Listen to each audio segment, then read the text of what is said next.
How does holding different mixes of stocks and bonds affect the ups and the downs in your portfolio? So look at this graph here of the returns over about a 10-year period for two funds. The Vanguard Total Stock Market Index Fund, that's the red line, and the Vanguard Intermediate Term Bond Index Fund, that's the green line. The blue line is the return on a portfolio that's split equally between the stock and the bond indices and rebalanced monthly. I'm showing you the graph to make a couple of points. The first is that stock portfolios have much bigger ups and downs than bond portfolios. If stocks are the Big Dipper, bonds are the mini coaster. A combination of the two lies somewhere in between.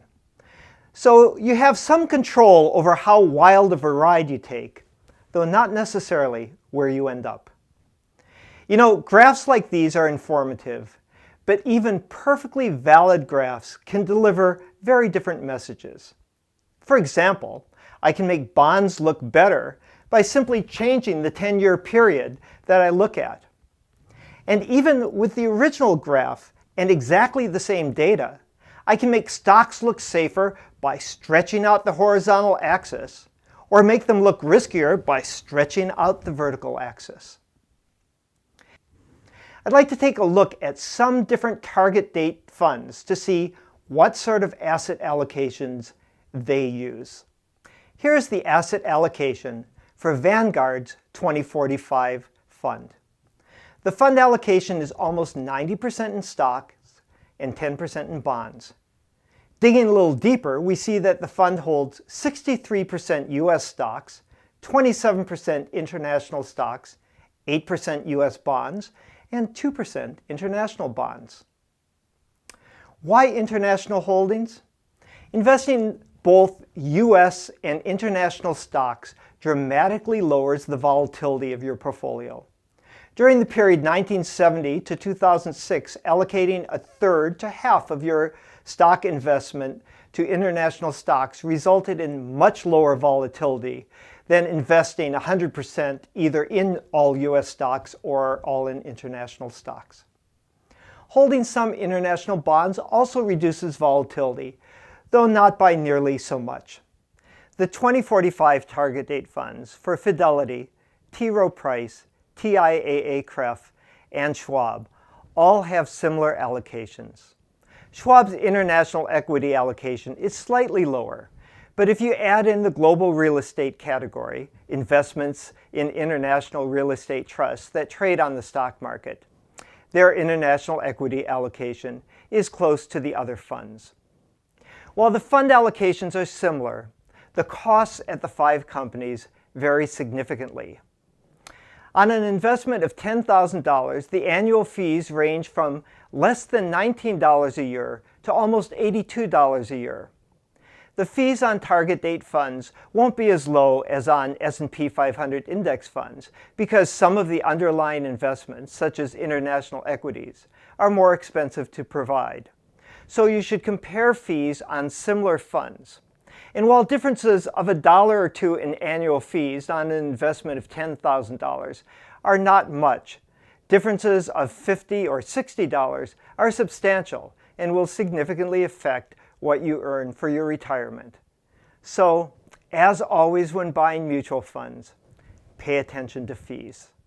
All these companies are putting around 90% of their 2045 portfolio in equities, that is in stocks, with almost 1/3 of that in international equities. All of these equity allocations are substantially higher than those recommended by the experts. Why? One reason for holding more equities in your investment portfolio is that most of us already have an implicit investment in US bonds through Social Security. When Graham, Bogle, and Quinn recommend asset allocations, they're including Social Security and traditional pensions on the bond side of the portfolio. So if you consider that you have an investment in Social Security, the asset allocation of target date funds and the recommendations of the experts aren't all that different. Whether starting with a target date fund or the expert recommendations, there are a few things you should think about when choosing your own allocation. One is how your portfolio is doing relative to your goals. If your portfolio delivers unusually good returns as you're approaching or into retirement, you may want to trim back some of your risk. A target date fund isn't going to do that for you. You're going to have to make the adjustment. You should also consider your other investments. Traditional pensions are in many ways similar to investments in bonds. So if you have a traditional pension, you can afford to hold more equities in your retirement savings portfolio, even as you get older. If you own substantial equity in your home, you can take somewhat more risk in your financial investments because less of your total wealth is in those financial investments. The same is true if you own other assets, such as rental properties. If a sudden drop in the market would cause you to sell all your stock funds, you may want to reduce the risk in your portfolio before that happens. Take a look at the video on risk tolerance. We've been talking about asset allocation as you save for retirement. If you're getting close to retirement age, there's one more investment you may want to consider. That's a deferred income annuity, or what's sometimes known as longevity insurance. We're going to discuss this investment in greater detail later in the course.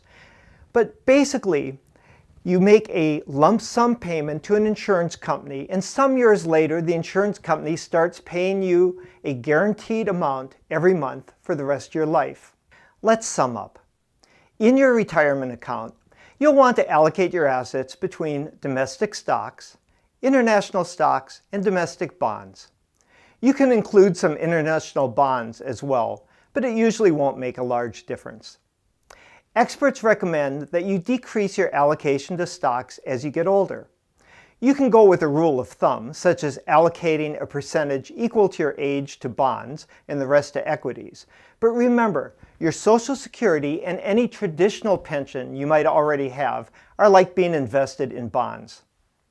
Target date funds make the asset allocation choice for you and adjust that allocation as you get older. Whether you go with a rule of thumb or invest in target date funds, consider your own circumstances. Do you own your own home? Do you have other substantial investments? If you were to reduce the risk in your portfolio today, would you already have enough money to meet your retirement needs? And if the market were to crash, would you be okay sticking with your portfolio as it's currently allocated? Investing isn't only about saving and making decisions, nor is it all about roller coaster graphs and pie charts. At some point, you get to enjoy the fruits of your investing. Today, I'll go with blueberry.